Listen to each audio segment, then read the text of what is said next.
Definite గా అండి. అంటే కేసీఆర్ 10 ఏళ్ల పాలన అంతా కూడా అవినీతి అక్రమాలు, ఆర్థిక విధ్వంసం జరిగిందనే దానికి ఉదాహరణలే ఇవాళ ఒక్కొక్కటిగా బయటకు వస్తుంది. ఇక ప్రత్యేకించి ఈ ఫార్ములా ఈ రేస్ లో జరిగినటువంటి అవినీతి, మరి 10 ఏళ్లుగా మంత్రిగా ఉన్నటువంటి కేటీఆర్ కు ఒక విదేశీ కంపెనీకి ఏ విధంగా 55 కోట్ల రూపాయలు చెల్లించిండు అనేదే ఇక్కడ మనం మాట్లాడుకోవాల్సిన అవసరం ఉంది.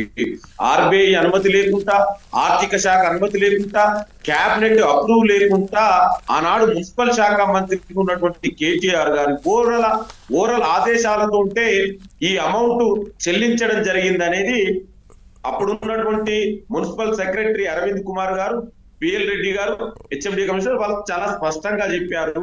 అంటే కేసీఆర్ అనుమతితో ఉంటే ఆ డబ్బులు చెల్లించాలని. ఇవాళ దాన్ని కప్పిపుచ్చుకోవడం కోసం కేటీఆర్ ఫ్రస్ట్రేషన్ లో ఏది పడుతుంది మాట్లాడుతుండు. ఇవాళ మరి నీకు మంత్రి ఉన్నావు ఆ మాత్రం తెలియదండి, ఎట్లా పంపిస్తారండి? ఇవాళ ఫెమా చట్టాన్ని ఉల్లంఘించుడు, దీని ద్వారా ఇవాళ హెచ్ఎండిఏ 8 కోట్లు ఇవాళ ఆదాయ పన్ను శాఖకు చెల్లించడం జరిగిందండి. ఇవాళ ఈ ఎఫ్ఈఓకి ఏదైతే అమౌంట్ చెల్లించారో లండన్ లో, దానికి 8 కోట్లు ఇవాళ నష్టం జరిగింది. ఇవాళ ఇవన్నీ నువ్వు చేసింది తప్పు. అసలు ఆనాడు రాష్ట్ర ప్రభుత్వం బాధ్యత ఏంటండి? ఫెసిలిటేటర్ మాత్రమే. ఇట్స్ నాట్ అనే స్పాన్సర్ అండి, జస్ట్ ఫెసిలిటేటర్. అంటే ఫెసిలిటేటర్ యొక్క డ్యూటీస్, రెస్పాన్సిబిలిటీ ఏమిటాయండి? ఫెసిలిటేట్ చేయడం మాత్రమే. ఇవాళ నువ్వు చేసింది తప్పు, ఎట్లయినా నువ్వు జైలుకోవడం ఖాయం. ఇవాళ దాన్ని కప్పిపుచ్చుకోవడం కోసం కొత్త డ్రామాలకు తెరలేపింది. ఇవాళ ఇదే కేటీఆర్ మన ఏమన్నాడండి?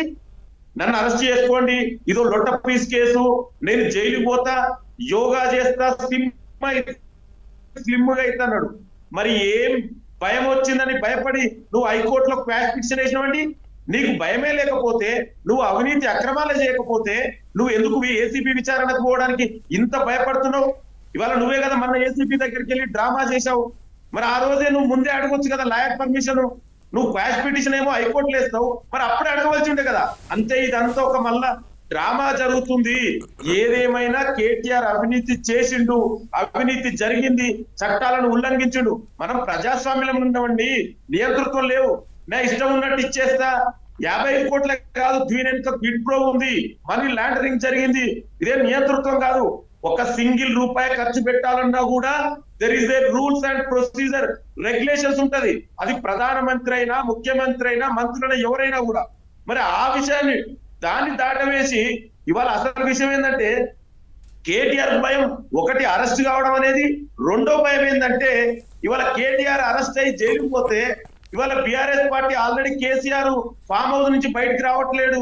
తెలంగాణ ప్రజలకు ముఖం చూపించుకోలేక అవినీతి అక్రమాల వల్ల ఈ బీఆర్ఎస్ లో ఆధిపత్య ధోరణి, ఆధిపత్య నాయకత్వానికి ఎక్కడ కవిత, హరీష్ రావు ఈ బీఆర్ఎస్ నాయకత్వంలో తీసుకుంటారని కేటీఆర్ ఇంకో భయం పట్టుకుంది.